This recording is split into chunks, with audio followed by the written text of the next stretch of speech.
these Iranian ballistic missiles potentially fired just 10 minutes ago from Iran, crossing a distance of thousands of miles and now illuminating the skies of northern Israel.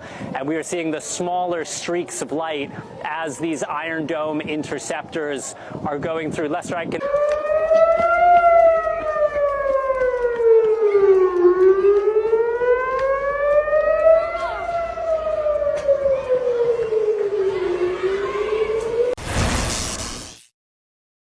What you're seeing there, those explosions in the sky, are defensive rockets going up and intercepting ballistic missiles and cruise missiles. Now, that's a phenomenal thing to even imagine, let alone to see. You can imagine what it must be like to be underneath that in the city at the time. It's incredibly effective. The Israelis claim, and probably accurately, that it stops 90 to 95% of the missiles that are coming in. But what we're seeing is that some of them do get through. So those explosions that you see in the sky, they're missiles that don't get through. It's when you see the flash on the ground that you know one of them has hit. Just a very, very short time ago, we've seen that there have been some missile strikes, some in the north of Israel around Haifa, which we know was targeted in the last 24 hours, and also again in Tel Aviv. Iran has a massive arsenal of ballistic missiles and cruise missiles, which obviously it has been sending towards Israel. You might wonder why it doesn't completely overwhelm Israel's air defence, because that is something that is certainly possible to do. I mean, if you just send barrage after barrage after barrage after barrage, then you will clearly get a greater number of missiles that are making it through to the targets. I think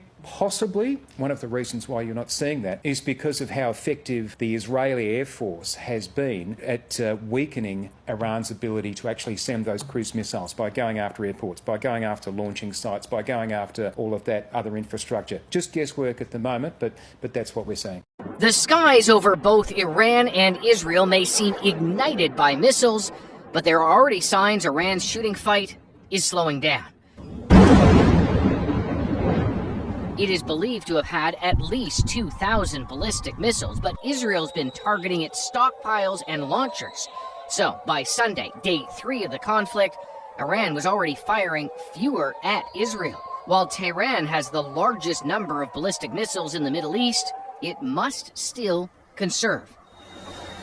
And some of what it's firing is landing. Israel's much vaunted Iron Dome system, highly effective against the slower and smaller rockets of Hamas and Hezbollah, is of limited use against Iran's ballistic missiles, which shoot more than 1,000 kilometers up before dropping to their target at supersonic speed or faster. Instead, Israel uses its Arrow system, designed with the Americans to intercept missiles outside the atmosphere. It's more than 90% effective, but each shoot-down can cost $2 million, and those interceptors are also in limited supply. This means strategically, Iran is choosing its targets carefully, and Israel may be choosing which missiles to intercept and which not to. Israel says it wants to stop Iran from getting a nuclear weapon. Now, to do that, it's been striking here, the above-ground fuel enrichment facility at Natanz. But fully destroying the one below ground is much harder. Then there's Iran's deeply buried enrichment facility, Fordo. For now, it is impossible for Israel to destroy it unless they can get inside. From the skies above, the only non-nuclear weapon which could destroy Fordo is a 30,000-pound munition called the Massive Ordnance Penetrator. Only the U.S. has that bomb, and the B-2 bomber aircraft needed to deliver it. So far, the Americans say they don't want to be involved in any bombing runs inside Iran. Iran, though, says it's moving the nuclear fuel there out. Were it to lose Fordo, it would likely mean an end to Iran's nuclear ambitions for years to come. Meanwhile, Iran appears to have lost control over some of its own skies. Israel has destroyed the anti-aircraft defenses inside Iran and has been flying its own fighter planes in without getting shot down. This is what's called air superiority. Let's bring in Janice Stein, founding director of the Munk School of Global Affairs. Janice, Iran has also claimed that it is using a very powerful guided ballistic missile. That would be a munition we've never seen the country use before. What do you make of those claims? I'm not wholly persuaded about that, Adrian, because we are not seeing a significant change in the rate at which these missiles are being intercepted. We should, if this was a hypersonic guided maneuverable solid fuel missile, and Iran has claimed all of that. Okay. Interestingly, so we were watching Israel targeting Iran's nuclear projects. Is it your sense that that will make the regime in Iran slow down on nuclear development, or could it just mobilize it to try to move faster? Say, see, we're being attacked, we have to go faster. There's no question it could go either way.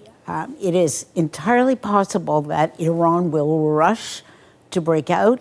It has moved some of that enriched fuel, it claims, to a secret location, and it could race to build a bomb and announce that it has done that, but it will not have the opportunity to test that weapon or to marry it with a delivery system.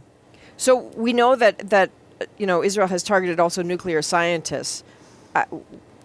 Is there not a whole cohort of nuclear science students sort of waiting in the wings? I mean, that alone won't necessarily hurt Iran's nuclear program. You are right. These are clearly the leaders of the program, but this is not novel technology, Adrian, and there's a very rich, sophisticated scientific community in Iran. So I would not place a great deal of weight on that. I guess what we know about wars is that they're really easy to start, less so, how they end, how you even know in a way that they're over. So I'm curious, for Israel, what on earth is success or end game here? A successful end would be that Iran no longer be permitted to engage in enrichment on Iranian soil. That's what they've asked for. The Ayatollah Khamenei has dug in repeatedly and said that Iran has that right under the Nuclear Non-Proliferation Treaty, and he will not concede. That's the standoff that we're facing, and it is up to the mediators now to craft a solution that lets both of them off the hook.